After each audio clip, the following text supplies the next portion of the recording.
your space, occupy your time in a very relaxed, very easy, very gentle manner.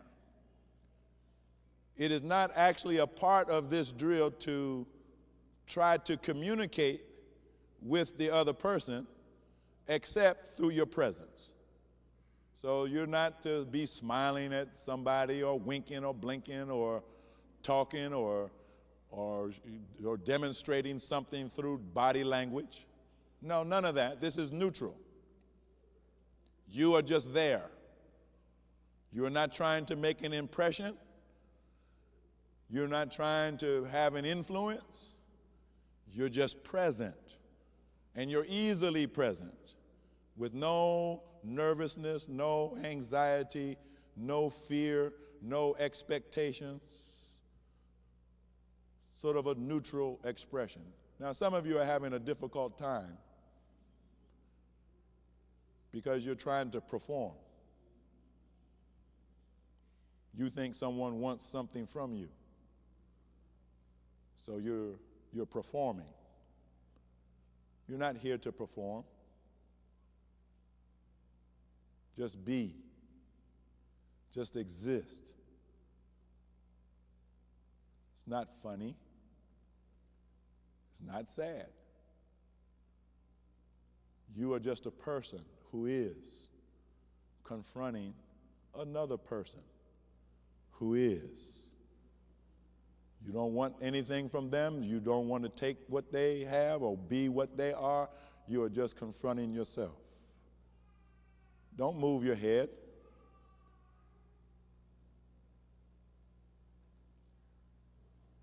Just regard the whole person. Again, now this drill, if we had the time, we would continue it for 10 to 20 minutes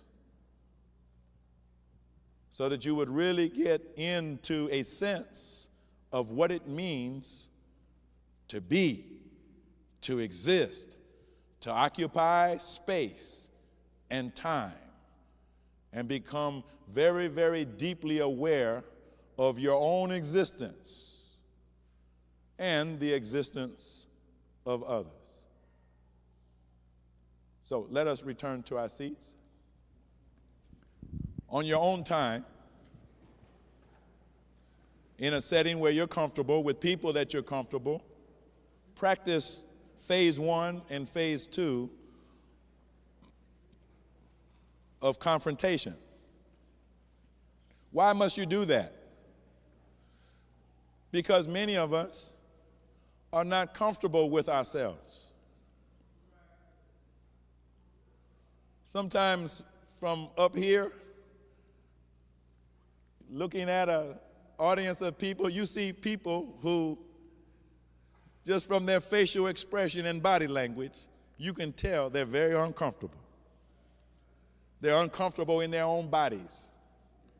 It's like they wish they could shrink and shrivel up into nothingness. And guess what? With that mental attitude, soon you will shrivel up and disappear. And we won't see you anymore because you will will yourself into non-existence because you're not comfortable with existence. So a person like that,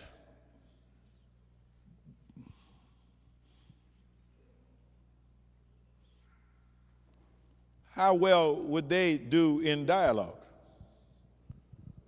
Not well at all. They can't confront their own existence. They feel overpowered by their own existence. They wish nobody could see them. So if they were in a dialogue circle, and then there's another type of person there with a real strong personality, well, what do you think the interaction is going to be between the person who's strong-willed and the person who's shrinking? The person who's strong-willed will drive the one who's shrinking out of the circle. They will become so uncomfortable, they will say, I don't like that. I'm not going back to that. I don't like that.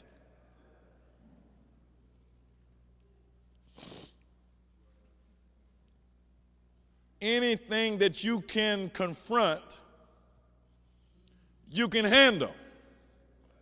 Whether it's another person or whether it's an inanimate object or if it's a problem. I know when I was first learning how to use computers, I had a million questions. Well, how you do this? Well, how you do this? What do you do now? And the person who was teaching me on computers used to always tell me the same thing. Look at the screen.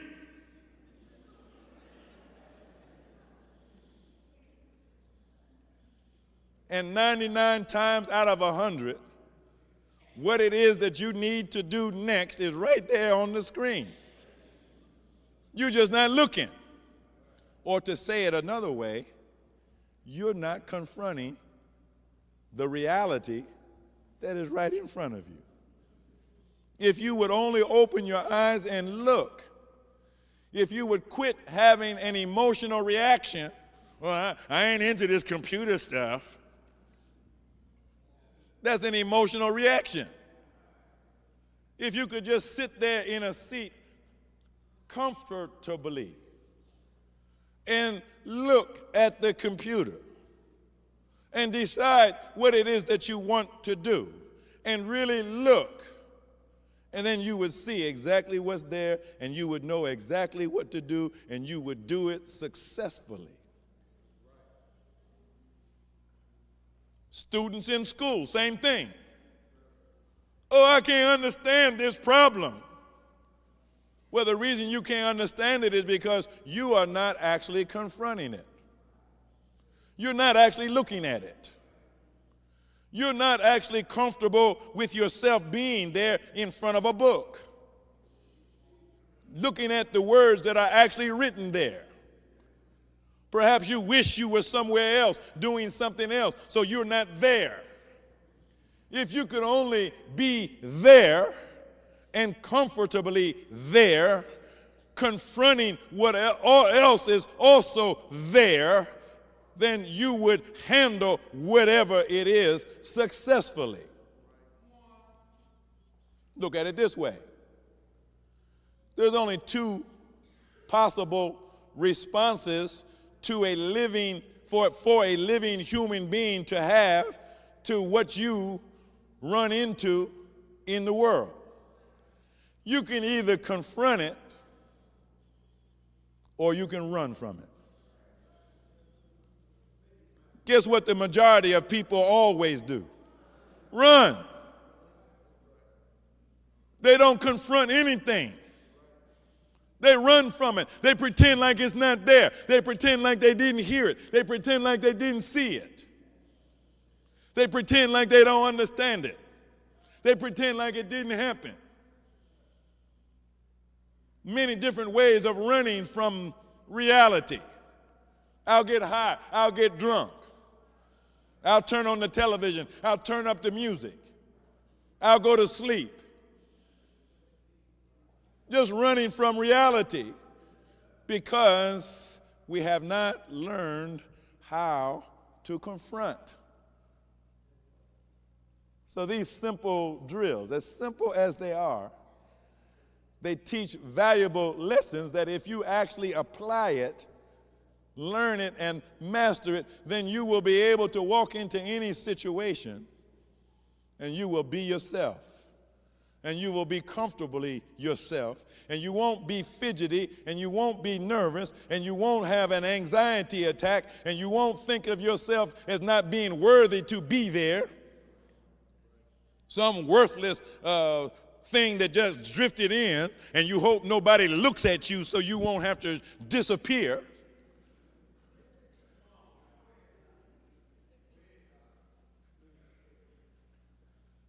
See, if you want to be God, then you got to be able to look at everything and confront it and not be overawed and cowed down by what you are confronted with. Isn't this consistent with the teachings of the Honorable Elijah Muhammad? Why shouldn't you be able to confront the sun? You made it. Should there be any fear in confronting that which you made? Confront the moon. You made it. Confront the earth. You made it. Confront everything that's in the earth. You made it. So the Quran asks the question, see you not that whatever is in the heavens and whatever is in the earth is made subservient to you? The reason we don't necessarily answer yes to that question is because we're afraid to confront whatever is in the heavens and whatever is in the earth. But if you ever got comfortable within yourself and learn how to be yourself and stand in the space that is given to you and occupy the space in time that is yours, then whatever you confronted wouldn't cause you any problem at all. And if it was a problem connected to it, you would handle it and move on to the next thing. See, that's all there is. That's all that there is to mastering your existence. What I mean by that, handling your own existence. You exist, but you don't know how to handle your own existence. You handle it by being able to confront other people and other things that also have existence. Okay? Next slide. I got to move on from that point. Now look at this. I love this image because it sums up the whole work. Right? Now, where are you in this process? This is a picture of a process. Where are you in this process? I want you to think from your own point of view. In this process, who are you? Are you the man on the bench? Are you the man halfway up? Are you the man 3/4 of the way up? Are you all the way up? Or are you the man in the back?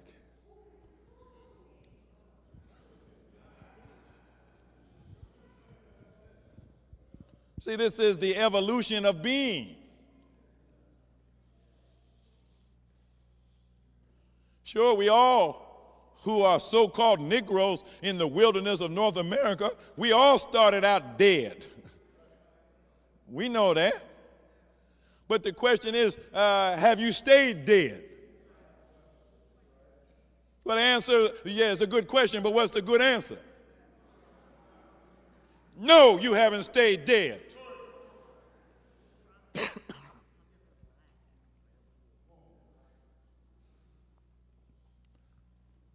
You ain't got no power to stay dead. Not when the resurrector comes after you. You want to act like God comes after you and he can't get you. You want to act like God got to call after you 20 and 30 times and you still don't move. Well, if it's like that, that ain't God. No, when God came after us, God gets us. When he makes the Honorable Elijah Muhammad over into his second self, and the Honorable Elijah Muhammad gets after us, he gets us. Like you got some power to resist. No, you don't. Death don't have no power in it. That's the state of absolute powerlessness. So how are you going to resist power when power confronts you? See, that's the reason that the other movements, the other leadership, the other teachers could not do anything with the so-called American Negro. They couldn't confront you. They looked away. They flinched. But when God, in the person of Master Farad Muhammad came, he didn't flinch. He confronted you in your actual condition. He didn't make up no fairy tales about you. Start believing in some fantasy tale about you to explain you. No, he confronted you. And because he confronted you directly, then he could handle us. And he taught his messenger to do the same. So the Honorable Elijah Muhammad didn't harbor any romantic illusions about who the black man and woman in America happened to be. He confronted us as we are. And he met us on the ground that we were on. He didn't try to confront us on where he wanted us to be. No, he found us where we are.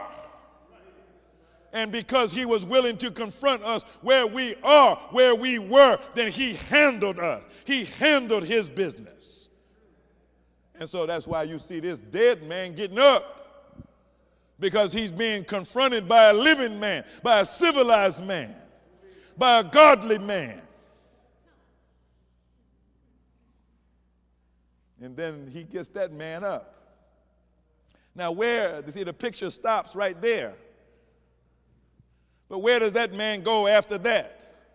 What does he do after that? What's on that man's mind at the end of the line? He's all cleaned up and all of that, but let's examine it scientifically. Science is based on the law of cause and effect. Well, now, who's the cause and who's the effect? Talk back to me now. Yeah, the Honorable Elijah Muhammad and Allah is the cause of this man getting up. So now, if this man has the consciousness of being caused, something caused me, someone caused me to get in motion, well, then that's not his own motion. He's being moved by a force and a power, but he's not yet a force and a power in his own right. See, in order for this man to actually answer the question that is found in the Holy Quran, who are my helpers? He can never be a helper as long as he himself is just cause. It's only when he evolves into being, as long as he's only effect. He only becomes a helper when he becomes cause over his own circumstances and the circumstances that surround him, and he will never become cause until he learns how to confront. Are you following me? See, the Quran says Allah never changes the condition of a people until they change themselves. Well, some translators say until they change within themselves. And then some say Allah never changes the condition of a people until they change it themselves. So it's different ways of saying the same thing, that the key to changing your world, the key to changing your life is to change yourself. Instead of being effect to the evil of the world, you have to become cause over the world. And the way that you do that is to confront the world as it is and then handle it. Well, now the first being that you have to confront is who? Yourself. Then you got to handle yourself. Well, how do you do that? Well, the Holy Quran says, let man consider of what he consists. Yes, what he's made of. So you're a man, you're a woman, what do you consist of? Well, you got a body. Well, that's not all, you got a mind. Well, that's not all, you got feelings, emotions. Well, now, if I lift my arm, that's the body in motion. But what's the power that put the arm in motion? Is there some power in the hand or in the arm that raises itself? No, you understand that the reason that the arm raises in the first place is because there was a command that was issued from a higher place. There's a chain of command that my brain, my mind can order the arm to raise, and when it receives that order, it don't have no power in and of itself to resist.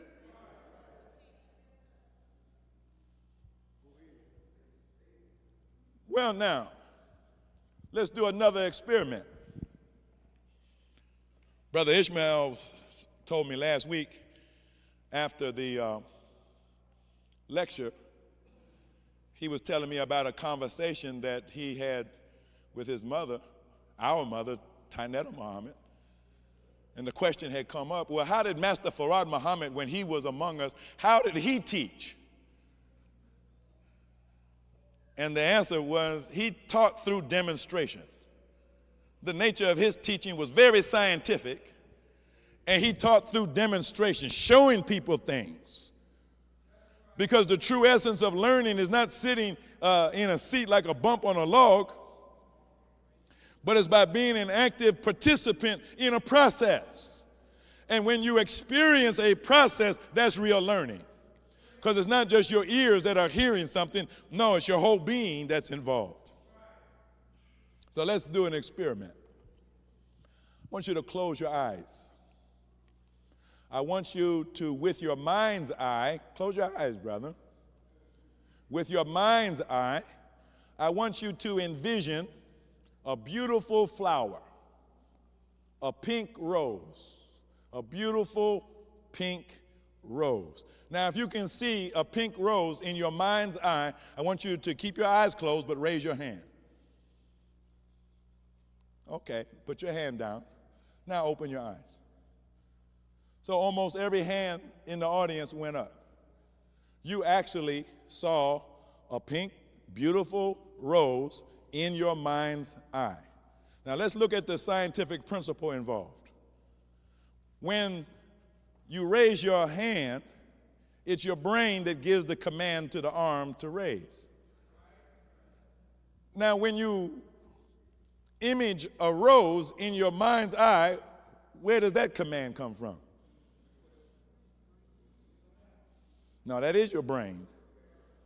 See, just like there's no force or power in the arm itself that raises itself, it's raised by a higher authority. Well, what about your brain? Your brain, in that sense, is like the body is to the brain. It responds to and obeys a higher power. What is the higher power over the mind? It's your spirit. It's your higher self. It's your spiritual self. It's your spiritual being. So now what have we just learned? You and your body are not the same thing.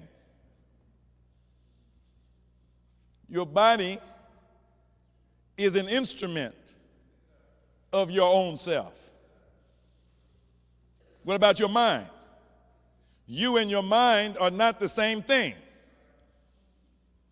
Your mind is an instrument of your own self. It is a tool to be employed by the own self to solve your problems. You ain't hearing me. So now, this is what we want to focus on when we talk about dialogue for self-discovery. It's not your body, it's not your mind that's involved, but it's the spiritual being that you really are. Remember last week we showed a slide of sperm and egg, right? You remember that? Well, now, that fertilized egg, where a sperm has met with the egg, and now the egg is fertilized, is a single-celled being, and that is the common origin that we all have. Is that correct? That as big as you are right now, once upon a time, you were just a single cell in the womb of your mother. Is that correct? Well, now, when you were that single-celled, fertilized egg, did you have a body? No. But was it you? Did you have a mind then? No, you didn't have a mind because you didn't have a brain. But was it you? Was it you? Yes, it was you. So the real you is not dependent upon a body. It's not dependent upon a mind. It exists in and of itself. And if it needs a body, which it evidently did, it will make one.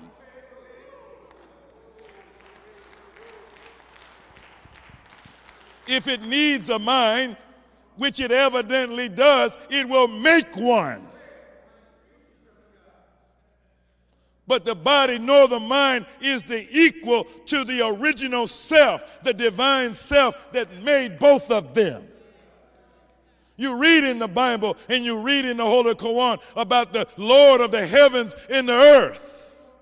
Well, what is the heaven of self? And what is the earth of self? Well, we can compare the earth to the body. We can compare the heavens to the mind. Well, who is the Lord of the heavens and the earth? See, so when we talk about self-discovery, isn't that what we just did? That if you were paying attention, you just discovered who you are.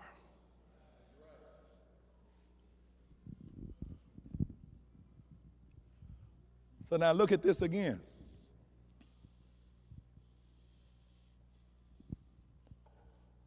See, it's the body and the mind of that man that is dead. But the essence of him, the soul of him. They think about the parable of Job. The devil could touch everything and destroy everything except his soul, his inner essence. And then because that inner essence was intact and survived, then that inner essence can rebuild the body and rebuild the mind. The process of resurrection can occur. And it's not a mystery, it's science.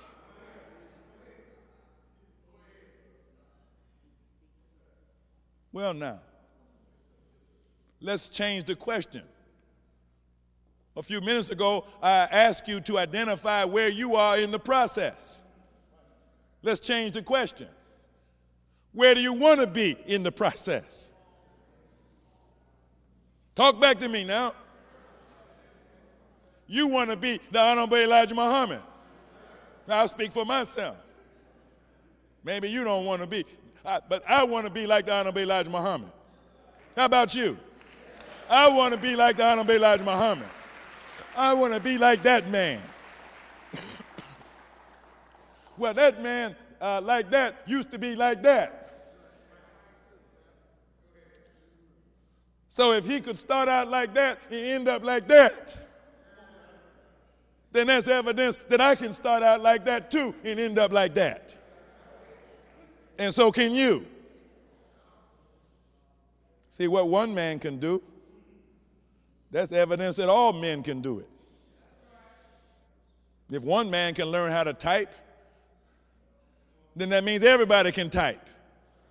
If they do what that one man did, to learn how to type. You following me? Next slide, please. See, now this is where this thing goes.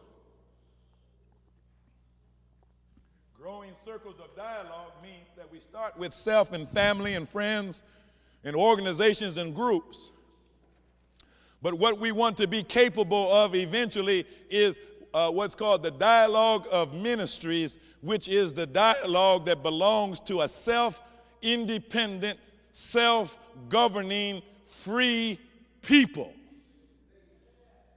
See, that's a mouthful for a slave to say. So you got to start where you are. Right now, you are mostly just an individual.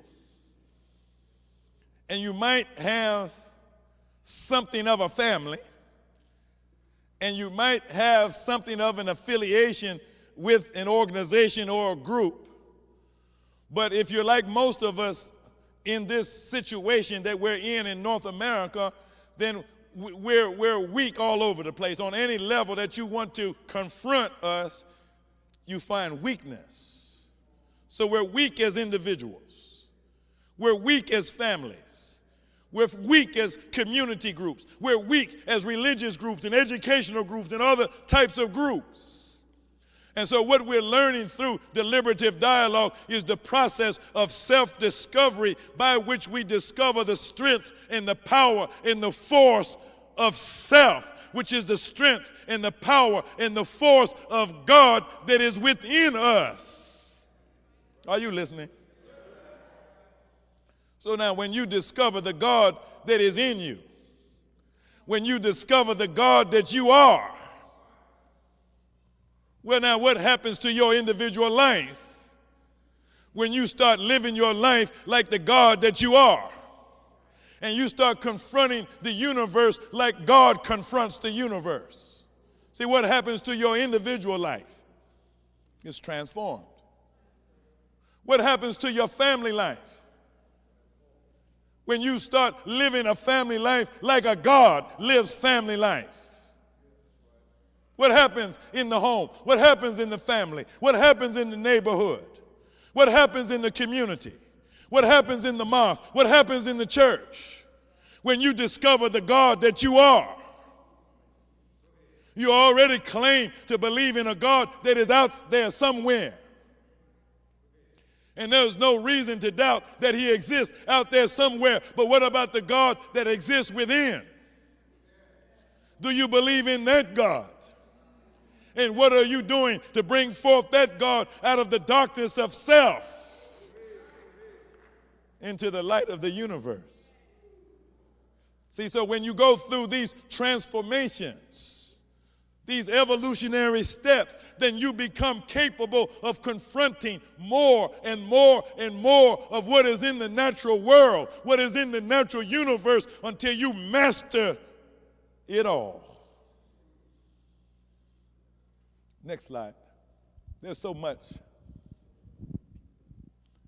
Now here's the boring rules. The rules of communication. It's so boring, but it's essential. It's like reading the rules of chess, reading the rules of the road, learning how to get your driver's license. It's boring to read that stuff. But it's what they test you on, isn't it?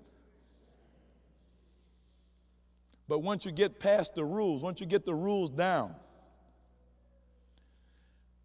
and internalize them, then it becomes second nature. So the guys out there in the NBA playing ball, they know all the rules of basketball, but they're not reciting them. They're practicing them.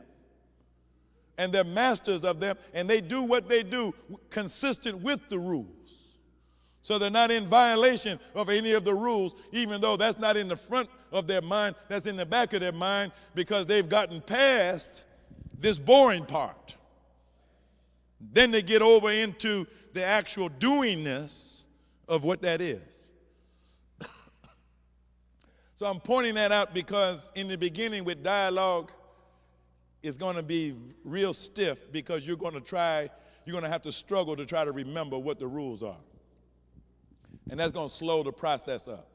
And then you're going to forget some, and then you're going to make mistakes, and that's going to, because you violate a rule, then like if it's basketball, when somebody violates the rule, it's a foul, right? What does that do? It stops play. And when you get a game like that, where everybody's fouling, everybody's breaking the rules, that's a boring game, isn't it? You don't even like to watch that kind of game. You like a game where everybody plays by the rules and the referee almost has nothing to do. He don't never have to blow the whistle because they're out there playing and they're going according to the rules. That's an enjoyable game. So only one person will speak at a time. No one will interrupt another. No side conversations. This is a big one. Express your own views Sometimes we like to impersonate somebody else. Or you somebody's slave. And they send you into a meeting and they gave you your lines. You're like a puppet.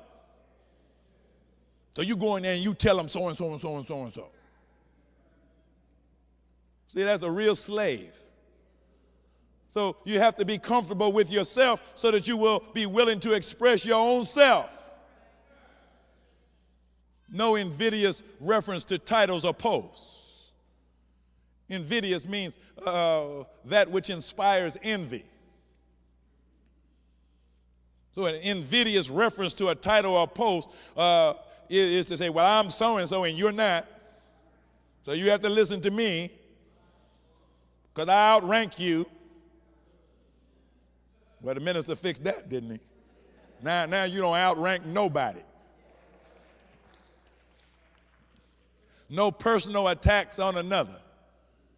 You see, we can disagree without becoming disagreeable. See, that's why it's important for you to understand the difference between you and your mind. Because your mind generates opinions. Now, if you and your mind were the same thing, then you and your opinion would be the same thing. But your opinion is just something that you hold, but it's not you. So someone can disagree with your opinion without disagreeing with you. Did you follow that? So just because someone does not accept your viewpoint or your opinion doesn't mean that they are rejecting you. They're rejecting your point of view on something. Next slide, please.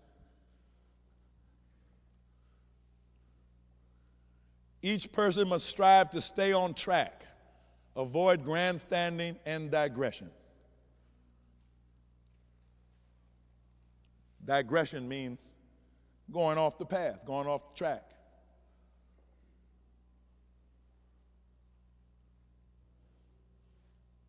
Be open-minded. See, how could you think that you're in dialogue and your mind is closed? Because half of dialogue, more than half of dialogue, in fact, maybe 99% of dialogue is not talking, it's listening. See, everybody pays attention to the talker, but who pays attention to the listener? See, the listeners are the judge of what is being said. When you're talking, how much are you learning? But when you're listening, that's where the learning actually takes place.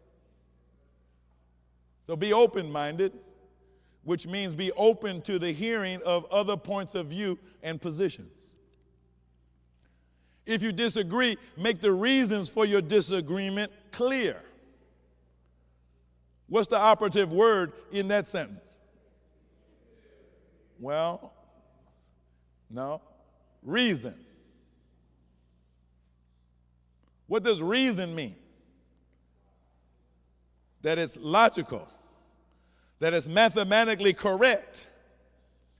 So if you have a disagreement that has a logic to it, that is mathematically correct, well then those who hear that type of disagreement, they have to pay attention to that. But just to disagree, there ain't no reason for it. There ain't no rhyme or reason, don't make no sense. Like one brother told me one time, well, if anybody else had said it except you, I would agree with it. See, he just didn't like me. So it didn't matter to him that what I said was right. He was bearing witness that it was right, but he disliked me more than he loved right. Well, there's people like that. But in dialogue, they have to make that clear. So if someone would make some unreasonable statement of disagreement like that, well, then that's to be ignored. Respect time limits. See, that's a big one. When you're in dialogue, you have to impose time limits. Some people don't like that. The big talkers don't like that, because they want to give a speech. They think dialogue is an excuse to give another speech. No, it's not. So when you get good at dialogue, then you set the clock at like 30 seconds. Everybody got 30 seconds to say what they got to say. Sometimes people, when they're not used to it, they think that's too short a time. So they want to give themselves 2 minutes. Then when they get into the dialogue, they found out that they don't even have 2 minutes worth to say on any particular topic. They start repeating themselves after the first minute. And they draw a blank after a minute and a half, because they don't actually know that much to say on the topic. Then if they're not careful after that, then they start lying.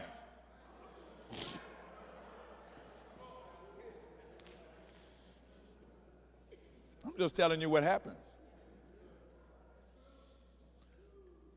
But I know how it feels. It feels like if someone says you got 30 seconds to state your viewpoint, that sounds like such a short period of time. But actually, it's enough time. And the faster that the remarks come in like that, then the faster the dialogue begins to move, the faster the issue gets resolved. Imagine a game. I'm using these sports analogies. Imagine a basketball game that didn't have no time limit. We just gonna play. Well, you might be there all night. So in the civilized world, they put a time limit on it.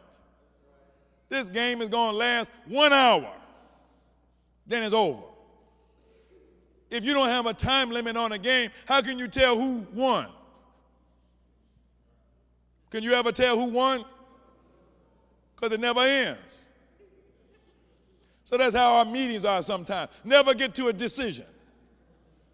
Just go on and on and on. As long as somebody goes, You've been in a meeting 6 hours and don't even make a decision. When in fact, if the rules of dialogue had been employed, you would have made a decision in 15 or 20 minutes. Then you could get on to something else. You don't have to spend all day and all night trying to come to a decision, trying to come to a consensus. It can happen quick with a little training. Be cheerful, courteous, and respectful of one another. Say, be happy. Don't be a grouch. Put a smile on your face, which you should have anyhow, because you're in the company of one another, your brothers and your sisters. Next slide. I got to hurry up here. Now, this is the formal structure of a dialogue session. There's different levels of dialogue. Some are formal, some are informal. Some are very casual indeed. Dialogue can occur on any level. Now, when you are trying to take a formal decision, to make an official decision about something, especially that may have some legal or official standing, that is setting rules or policies for an organization, then you better go formal. But if it's just to deal with some issue or topic that came up, that needs some light shed on it, you don't have to go formal like this with 9 particular functions being covered. But when we get to the point where the Nation of Islam has a national legislature, well, we would go formal, right? Because we would be passing laws, and we don't want somebody coming up saying, you didn't follow the right procedure. Your procedure was illegal. So we don't have to pay attention to your decision. No, if it's official like that on that high level, then you got to go formal. So you have to have a facilitator. This is what we want to train the ministers or the student ministers to become. They would actually be better ministers if they knew how to facilitate. They knew how to facilitate dialogue. You need to be a facilitator too. If you could facilitate communication among people, you see, then you would resolve a lot of conflicts and problems that exist in your own environment if you knew how to facilitate. Facilitate is the opposite of instigate.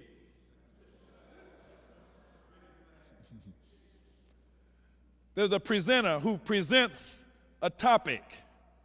Sometimes if it's an official session, the presenter is a real expert on the topic. Someone who has done special research